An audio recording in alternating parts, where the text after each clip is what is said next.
नमस्कार दोस्तों, स्वागत है।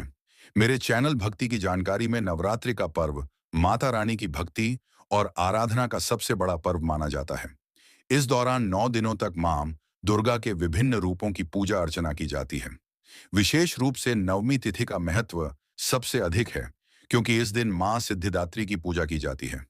मान्यता है कि नवमी के दिन विधि विधान से खोइंच खोइंची माता रानी प्रसन्न होती हैं और घर में सुख समृद्धि का वास होता है। अब जानते हैं खोइंच में क्या क्या होना चाहिए और किस प्रकार श्रृंगार का सामान रखा जाता है। खोइंच एक प्रकार का पूजन विधान है, जिसमें कपड़े के पोटली या थाली में माता रानी का श्रृंगार और भोग का सामान रखकर उसे अर्पित किया जाता है। नवमी के दिन महिलाएं और कन्याएं मिलकर खोइंच की भावना करती हैं। खोइंच में रखे जाने वाले प्रमुख सामान सिंदूर मां दुर्गा का प्रिय माना जाता है। इसे श्रृंगार के रूप में अर्पित किया जाता है। काजल, नजर दोष से बचाने के लिए खोइंच में काजल रखा जाता है। चूड़ियां, माता रानी को चूड़ियां अर्पित करने से वैवाहिक सुख और परिवार में समृद्धि आती है। बिंदी या टीका श्रृंगार का आवश्यक हिस्सा है। लाल चुनरी या कपड़ा, लाल रंग माता रानी को अत्यंत प्रिय है, इसलिए खोइंच में लाल चुनरी अवश्य रखी जाती है। सिंदूर, डिब्बी और कंघी मां को सुहाग का प्रतीक अर्पित किया जाता है। नारियल पूर्णता और शुभ फल का प्रतीक है। फल एवं मिठाई, विशेषकर हलवा पूरी और चने का भोग अर्पित किया जाता है। कलश का जल या गंगा जल पवित्रता और शुद्धता का प्रतीक। जब खोइंच की थाली सजाई जाती है तो उस पर रोली, अक्षत और हल्दी से स्वस्तिक बनाना चाहिए। इसके बाद माता रानी का ध्यान कर थाली में रखा श्रृंगार और भोग अर्पित किया जाता है।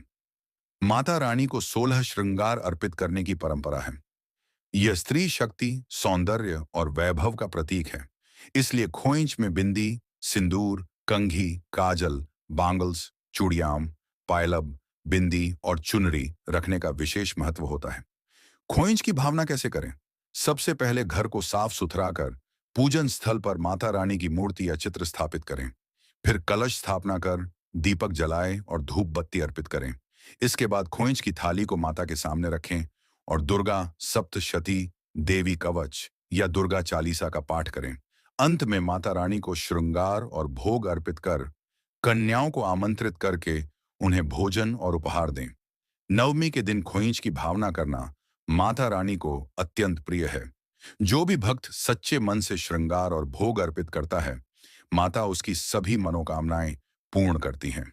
यह परंपरा केवल पूजा का विधान नहीं, बल्कि स्त्री शक्ति का सम्मान और परिवार में सुख समृद्धि की कामना का माध्यम है। अगर मेरी जानकारी अच्छी लगी हो तो वीडियो को लाइक कीजिए और चैनल को सब्सक्राइब कर दीजिए। आपके लाइक से मुझे हिम्मत मिलती है ये आगे बढ़ने में।